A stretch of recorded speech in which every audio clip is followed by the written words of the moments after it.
নমস্কাৰ বন্ধুসকল, আপোনালোক কেনে আছে?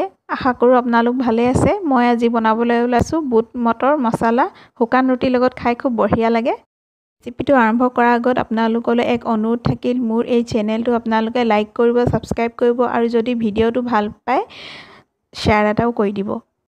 1 কাপ বুট আৰু 1 কাপ মটৰ একেলগে গোটেই ৰাতি তিয়াই থৈছিলোঁ। আৰু লাগিব তেজপাত এখিলা, নহৰু 4-5টা মান থেতালি লোৱা, 3টা জলকীয়া, কেঁচা জলকীয়া, বিলাহী এটা আৰু পিঁয়াজ এটা। মছলা লাগিব জিৰা গুড়ি 1 চামুচ, ধনিয়া গুড়ি 1 চামুচ, হালধি গুড়ি 1 চামুচ আৰু গৰম মছলা গুড়ি আধা চামুচ। আহকচোন বন্ধুসকল, তৰকাৰীখন বনাবলৈ আৰম্ভ কৰোঁ। এয়া মই গোটেই ৰাতি তিয়াই থোৱা বুট আৰু মটৰখিনি প্ৰেছাৰ কুকাৰত দি দিছোঁ। তাৰপাছত ইয়াত আমি দিব লাগিব এটা বিলাহী সৰহকৈ কুটি থোৱা, নহৰু, তেজপাত এখিলা, জলকীয়া 3টা আৰু এয়া পিঁয়াজ এটা মিহিমিহিকৈ কুটি লোৱা। তাৰপিছত মছলা লাগিব জিৰা গুড়ি 1 চামুচ, ধনিয়া গুড়ি 1 চামুচ আৰু হালধি গুড়ি 1 চামুচ। এয়া মই নিমখ দিছোঁ 1.5 চামুচ,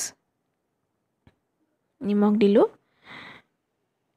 তাৰপাছত ইয়াতে মিঠাতেল 2 চামুচ দি দিছোঁ। বৰ বেছি মিঠাতেলৰ দৰকাৰ নহয়, তাৰমানে কমটি মিঠাতেলতে খুব সোৱাদ হয়, টেষ্টি তৰকাৰীখন হয়। বৰ বেছি মিঠাতেলৰ প্ৰয়োজন নহয়, কমটি মিঠাতেলতে বৰ ধুনীয়া তৰকাৰী হয়।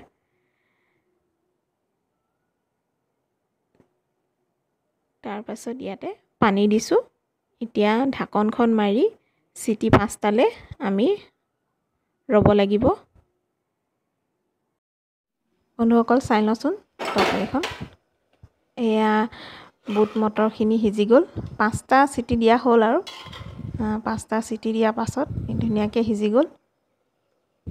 এতিয়া লাষ্টত আৰু অলপ গৰম মছলা দিব লাগিব, 1/2 চামুচ গৰম মছলা দিছোঁ।